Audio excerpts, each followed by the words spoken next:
2 years ago, a 150,000-ton container ship lost power and drifted into the Francis Scott Key Bridge. The whole thing came down in 26 seconds. 6 workers were killed. Since then, Maryland has unveiled the replacement, a cable-stay bridge, 600-foot towers, designed to survive a direct ship strike. On paper, it looks incredible, but here is what caught my attention when I started digging into this. The original budget for the new bridge was $2 billion. It's now sitting at over $5 billion. The opening date hasn't slipped by months, it slipped by years. And when I looked at why, I found 3 things that aren't making it into the headlines. The funding structure has a gap nobody is talking about. The new design had to be engineered around a problem that literally didn't exist before 2024. And the timeline, even 2030 might be optimistic. Let me show you what I mean.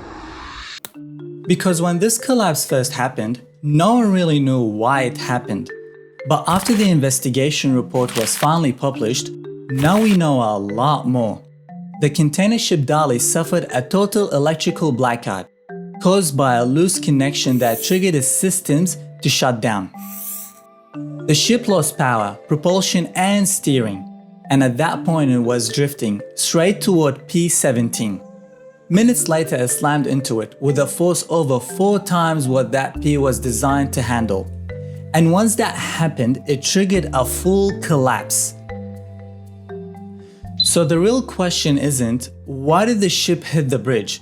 It's why the bridge fell so completely when it did. Well, here's why. The Key Bridge opened in 1977, designed to standards from the 1960s. And back then, engineers weren't designing for ships like this. To be fair, the bridge did have some protection around its critical piers, dolphin structures and timber fenders. But somehow the Dali managed to miss the dolphins entirely and hit the one thing that mattered most. And even if it had hit 1 or 2 dolphins, the outcomes may not have been very different. Well, let me show you another bridge that collapsed in very similar circumstances to the Key Bridge. The Sunshine Skyway Bridge in Tampa Bay, Florida. It collapsed in the early mornings of May 9th, 1980, after a large vessel struck one of its piers. That event changed everything. Because after that collapse, the American Association of State Highway and Transportation Officials, or AASHTO, introduced new guidelines in 1991, including something called Bridge Vulnerability Assessment, a method to calculate the probability of a bridge collapsing due to a ship strike. The calculation gives each bridge a risk level, and if that level is too high, bridge owners are supposed to fix it.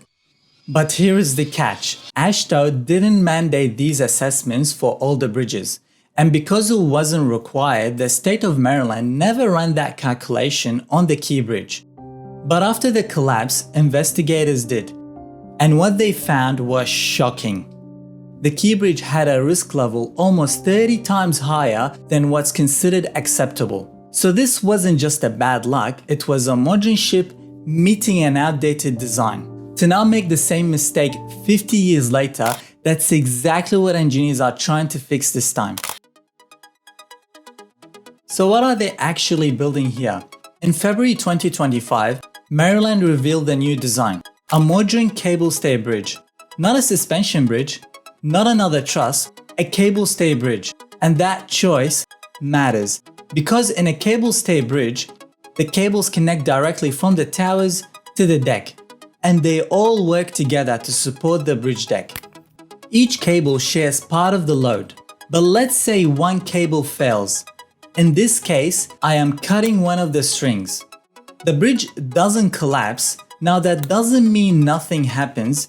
The load redistributes to the remaining cables, because the structure is designed to handle that. You might get some movement, some extra stress, but not a total failure. This is what engineers call redundancy, and it's something the old bridge didn't really have. Because the original Key Bridge was a continuous steel-through truss, and in this type of structure, if one critical element fails, like a pier, there isn't always another path for the load to take, which is exactly what we saw. One pier failed and multiple spans came down with it. Now here's another key difference with a cable-stay bridge. Each tower mainly supports the spans directly connected to it. So instead of behaving like one continuous system, the structure is broken into sections. If something were to happen to one of those pylons, the damage is far more contained. Now that doesn't mean it's minor, but it's far less likely to trigger a full collapse. And that's the shift in design philosophy, from progressive collapse to localized failure. But that's the theory. In practice, the likelihood of a ship striking one of the main towers is significantly reduced in the new design. Because when I looked at this new 2-mile bridge, I found that the two main towers are spaced roughly 508 meters apart, with a vertical clearance of 70 meters, which is both wider and higher than the old bridge. This gives modern ships much more room to stay on course and away from the structure. But in my opinion, the biggest upgrade isn't the bridge itself, it's what's protecting it. Massive pier protection systems around the towers. We are talking about structures longer and wider than an NFL football field, built to do one thing: absorb or redirect ship impacts. Because these towers rise over 180 meters above the water, supported by foundations of 45 steel piles per tower, each over 16 meters deep, all designed for forces the old bridge was never built for. Now what about traffic? Interestingly, they are not increasing capacity, so the new bridge will still carry 4 lanes in total. But now with wider lanes, full shoulders, margin barriers, anti-climb fencing and maintenance access, all meeting interstate standards. So great, they've got a design, they know what to build, and they've even started early works. So why isn't the bridge already going up? After everything we just looked at, the new design, the protection systems, you would expect construction to be well underway. And I guess that's the question most people in Maryland are asking. Normally, you fully design a bridge and that takes time. Then you build it and that takes even more time. But here, because of how critical the link is, Maryland is doing both at the same time. It's called progressive design build, which allow for construction to start before completing the detailed design. So yes, work has started, just not the part where you start to see towers going up, which is usually what people get excited about. It's definitely more exciting than what's happening right now. But what's happening right now is far more critical, because before you ever see cables, there's a lot that need to happen first. Demolition of the old bridge, pile testing, and foundation construction. And this is where things slow down, because half of the bridge sits over water. Each tower sits on piles over 60 meters deep. You can't rush that even if you want to. On top of that, this is still an active shipping channel, so construction has to work around moving vessels. Now luckily, the cable-stayed design helps. Once the towers are up, the deck can be built outward in sections, by extending the deck segment by segment in opposite directions from the tower, keeping the loads balanced. Each new segment is supported by cables, which allow the bridge to grow outward without temporary supports in the water. And because the two towers are independent, they can be constructed both at the same time, which helps speed up construction. But even with all of that, there are limits to how fast this can go. So even with early works, even with parallel construction, completion is still pushed to around 2030. And all of that time comes at a price. But this project didn't just get more expensive, it went from 2 billion to over 5 billion. Current estimates now sits between 4.3 and 5.2 billion, which is a massive jump and one that needs to be unpacked. First, safety.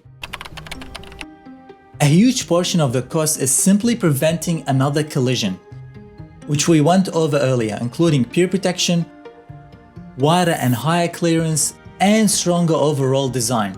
Over 1 billion alone is being spent on bridge protection. Second, it's a different bridge.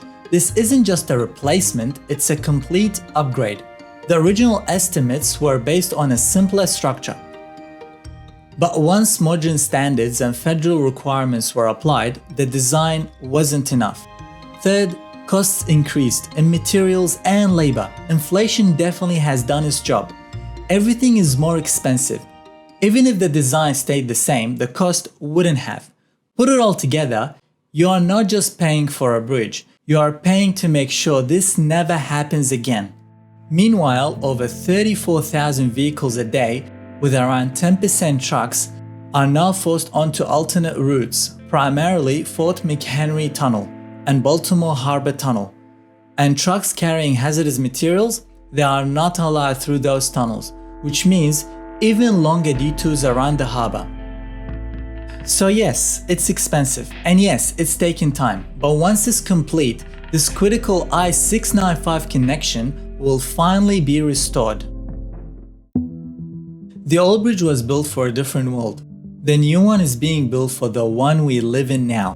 And if this bridge was almost 30 times riskier than what's considered acceptable, it makes you wonder how many others are still out there.